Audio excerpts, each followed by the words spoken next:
Full shake full ಮಾತಿದ್ರೆ shake shake ಗಡ ಗಡ. ಗಡ ಗಡ ನನ್ನ ಹೇರ್ ಗಡ ಸ್ಟೈಲ್ಗೆ ತೆಲುಗು ಇಂಡಸ್ಟ್ರಿ ಶೇಕ್ ಮಾಡಿರೋ ಬೆಂಗಳೂರು ರಮೇಶ್ ಬುಜ್ಜಿ ಕನ್ನಡ ಇಂಡಸ್ಟ್ರಿಗೆ ಯಾಕೆ ಬರ್ಲಿಲ್ಲ?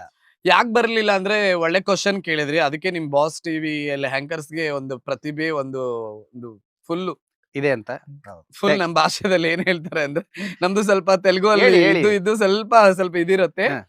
ಏನಂದ್ರೆ ಫುಲ್ ಒಳ್ಳೆ ಆಂಕರ್ಸ್, ಫುಲ್ ಗಡತ್ತು ಆಂಕರ್ ಅಂತಾರೆ. ಹ, ಹ, ಹ. ಇರೋ ಕ್ವಶನ್ ನನ್ನ ಹಾರ್ಟ್ ಅಲ್ಲಿ ಇರೋ ಕ್ವಶನ್ ನೀವು ಕೇಳಿದೀರಾ. ಹ. ಸೊ ಯಾಕೆ ನಮ್ಗೆ ಕನ್ನಡ ಇಂಡಸ್ಟ್ರಿಗೆ ಬಂದಿಲ್ಲ ಅಂದ್ರೆ, ನಮ್ ಕನ್ನಡಿಗರಲ್ಲಿ ಕೆಲವು ಎಲ್ಲೋ ಇಂದ ಕೊಟ್ಟೋಗ್ತಾ ಇದೆ. ಓಕೆ. ಭಾಷೆ ನಾನು ಹೇಳ್ತಿಲ್ಲ. Hmm. I love Karnataka, I love Kannadiga, I hmm. Love ಇದು ಇಂಡಸ್ಟ್ರಿ ಬಗ್ಗೆ ಮಾತಾಡ್ತಾ ಇದೀನಿ ಅಷ್ಟೇ. Okay. ಇಂಡಸ್ಟ್ರಿಯಲ್ಲಿ ಅವ್ರೊಂದು ಕಾಂಪೌಂಡ್ ಹಾಕೊಂಡ್ಬಿಟ್ಟಿದ್ದಾರೆ. ಹ್ಮ್. ಕಾಂಪೌಂಡ್ ಅಲ್ಲಿ ಅವರೇ ಇರ್ಬೇಕು, ಎಲ್ಲ ಅವರೇ. ಹ್ಮ್. ತೆಲುಗು ಅವ್ರನ್ನ ಯಾರನ್ನಾದ್ರು ಇಡ್ತಿದಾರೆ, ಅದೇ ತೆಲುಗು ಅಲ್ಲಿ ಬನ್ನಿ. ಹ್ಮ್, ಹ್ಮ್, ಹ್ಮ್. ಕನ್ನಡಿಗರ್ನ, ತಮಿಳಿಯನ್ಸ್ನ, ಹ್ಮ್. ಹಿಂದಿಯವ್ರನ್ನ ಎಲ್ಲರನ್ನೂ ಅವ್ರ ಹತ್ರಕ್ ತಗೊಂತಾರೆ. Okay. ನಮ್ಮಲ್ಲೇ ನಮ್ಗೆ ಅವಕಾಶಗಳಿಲ್ಲ ರೀ. ಕನ್ನಡಿಗರ, ನಾನು ಅಚ್ಚ ಕನ್ನಡಿಗ ಹ್ಮ್. ನೋಡಿ ಹೇಗಿದೀನೋ, ಹ್ಮ್. ನನ್ನ ಹಾವ ಭಾವ, ನನ್ನ ಸ್ಟೈಲು ಹೇಗಿದೀನಿ ನೋಡಿ.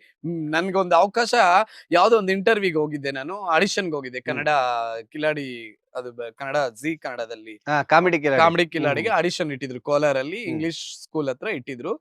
ಅಲ್ಲಿ ಹೋಗಿದ್ದಾಗ ನೀವ್ ಏನ್ ಮಾಡಿದೀರಾ, ಯಾವ ತರ ಮಾಡಿದೀರಾ, ಯಾವ್ದಾದ್ರು ವಿಡಿಯೋಸ್ ಇದೆಯಾ, ಹ್ಮ್, ಹ್ಮ್, ಹ್ಮ್. ಯಾವ್ದಾದ್ರು ಸ್ಟೇಜ್ ಶೋ ಇದ್ದೀರಾ, ಎಲ್ಲ ವಿಡಿಯೋ ಕೊಡಿ, ಹ್ಮ್. ಈ ತರ ಎಲ್ಲ ಕೇಳ್ತಾ. ಅದೇ ಹೈದರಾಬಾದ್ ಅಲ್ಲಿ ಹಂಗ್ ಕೇಳಲ್ಲ. Okay. ಅವ್ರು ನೇರವಾಗಿ ಟ್ಯಾಲೆಂಟ್ ಕೊಡ್ತಾರೆ, ಒಂದು ಅವಕಾಶ ಕೊಡ್ತಾರೆ. ಹ್ಮ್. ನನ್ನಲ್ಲಿ ಏನಾದ್ರು ಪ್ರತಿಭೆ ಇದ್ದು, ನನ್ನಲ್ಲಿ ಟ್ಯಾಲೆಂಟ್ ಇದ್ರೆ ಹ್ಮ್. ಅವ್ರ ಮುಂದಕ್ಕೆ ಅವ್ರ ಅದ್ರಲ್ಲಿ ತೊಳಗ್ತಾರೆ. ಇಲ್ಲ ಅಂದ್ರೆ ಆ ಒಂದು ಸ್ಟಾಪ್, ಆ ಒಂದು ಶೋಗೆ ಸ್ಟಾಪ್ ಆಗ್ಬಿಡ್ತಾರೆ.